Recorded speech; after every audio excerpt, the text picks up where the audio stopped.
শাপলার পক্ষে বিপক্ষে অনড় এনসিপি ইসি। আলোচিত শাপলা প্রতীক ইস্যুতে অবস্থানের কোনো পরিবর্তন নেই নির্বাচন কমিশনের। ইসির সিদ্ধান্ত অনুযায়ী জাতীয় নাগরিক পার্টি এনসিপিকে শাপলা প্রতীক দেওয়া হবে না।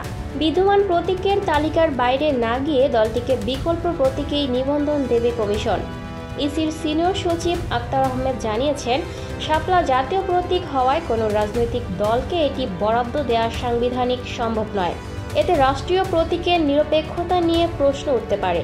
কমিশন সূত্রে জানা গেছে, এনসিপির জন্য বিকল্প প্রতীক হিসেবে কলম বা মোবাইল ফোন বিবেচনায় আছে। এ সপ্তাহেই নিবন্ধনযোগ্য রাজনৈতিক দলগুলোর তালিকা প্রকাশের সঙ্গে প্রতীকের বিজ্ঞপ্তিও জারি করা হবে। অন্যদিকে এনসিপি এখনও তাদের অবস্থানে অনড়, বলছে শাপলা প্রতীক ছাড়া তারা নিবন্ধন নেবে না। তবে শেষ পর্যন্ত পছন্দের প্রতীক না পেলে বিষয়টি দলের ফোরামে আলোচনা করে সিদ্ধান্ত নেওয়া হবে। বিশ্লেষকরা বলছেন, শাপলা জাতীয় পরিচয়ের প্রতীক হওয়ায় ইসির সিদ্ধান্ত সংবিধানসম্মত।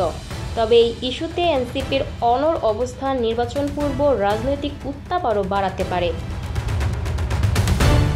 Lucky Akter, people voice television, Dhaka.